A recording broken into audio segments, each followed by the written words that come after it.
तो दोस्तों अभी की बात करते हैं। आप में से काफ़ी सारे लोग ऐसे हैं जो फॉरेक्स मार्केट में काम कर रहे हैं, बहुत सारे लोग ऐसे हैं जो इंडियन मार्केट में काम कर रहे हैं। स्पेशली XAU USD में काम करने वाले लोगों की बात की जाए तो उनको तो कोई प्रॉब्लम ही नहीं है, बिकॉज इंटरनेशनल मार्केट गोल्ड के अंदर कोई भी ऐसी मूवमेंट नहीं है जैसे इंडियन मार्केट में देखने के लिए मिल रही है।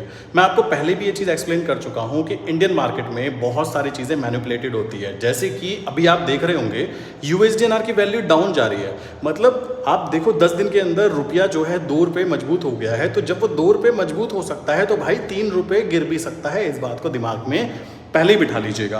नेक्स्ट स्टेप आता है, आप कहोगे कि भाई XAU USD के अंदर तो मूवमेंट अच्छी खासी दिखाई दे रही है, उसके अंदर जोन अच्छे से वर्क कर रहे हैं। इंडियन मार्केट में क्या हो गया है, देखो जब भी USDNR मजबूत होगा उस कंडीशन में जो गोल्ड है, इंडियन गोल्ड जो आप ट्रेड करते हो, गोल्ड मिनी, उसकी वैल्यू नीचे आएगी। कारण कि हम लोगों को डॉलर के मुकाबले कम पैसा चुकाना पड़ेगा और इसका इम्पैक्ट डायरेक्टली MCX के ऊपर भी पड़ता है।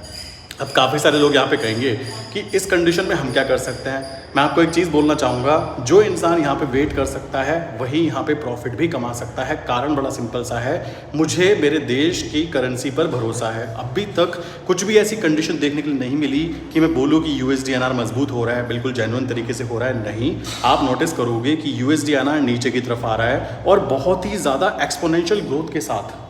जो हमारी निफ्टी है उसकी स्पीड की बात करें तो किस स्पीड में निफ्टी ऊपर जा रही है। तो इन कंडीशंस को ध्यान में रखते हुए अगर हम देखें तो क्या कंडीशन बन सकती है। कंडीशन बड़ी सिंपल सी है कि आने वाले कुछ ही दिनों के अंदर आपको देखने के लिए मिल सकता है कि USDNR वापस ऊपर की तरफ दिखाई देगा, निफ्टी नीचे की तरफ दिखाई देगी, प्लस जो गोल्ड है, गोल्ड मिनी है, वो ऊपर की तरफ दिखाई देगा। बिकॉज इंटरनेशनल मार्केट की गोल्ड की प्राइस की देखिए, अगर हम कोई भी ऐसी मूवमेंट नहीं है जिसको हम बोल पाएँ कि गोल्ड एक डाउन ट्रेंड मूवमेंट की तरफ जा चुका है। तो इन चीज़ों को दिमाग में रखते हुए काम करें, अदरवाइज आप पैनिक कंडीशन में आकर ट्रेड को एग्जिट कर दोगे।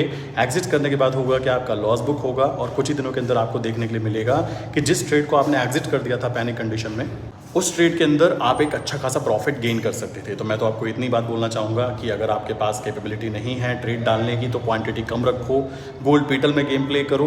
पैनिक में आकर एग्जिट करने की कोई ज़रूरत नहीं है। इंटरनेशनल मार्केट के अंदर गोल्ड के प्राइस को आप चेक करते रहिए, आपको पता लगेगा कि कुछ भी ऐसा नहीं हो रहा है कि आप बोल पाओ कि गोल्ड क्रैश हो गया है। अगर ऐसा होगा तो सबसे पहले लेने कौन भागेगा, बड़े बड़े इंस्टीट्यूशन, बड़े बड़े बैंक्स या फिर हमारे देश की सरकारें। प्लस मैं भी गोल्ड खरीदने भागूंगा अगर अभी गोल्ड $3000 से $1500 पे आ जाता है। तो इन चीज़ों को दिमाग में रखते हुए काम कीजिए और पैनिक कंडीशन में बताइए। और कोई भी अगर पैनिक में आता है तो मैंने अपना नंबर डिस्क्रिप्शन में दिया है, वहाँ पे जाके आप कांटेक्ट कर सकते हो ईजिली। लाइक आप पूछ सकते हो कि क्या स्टेप्स हैं।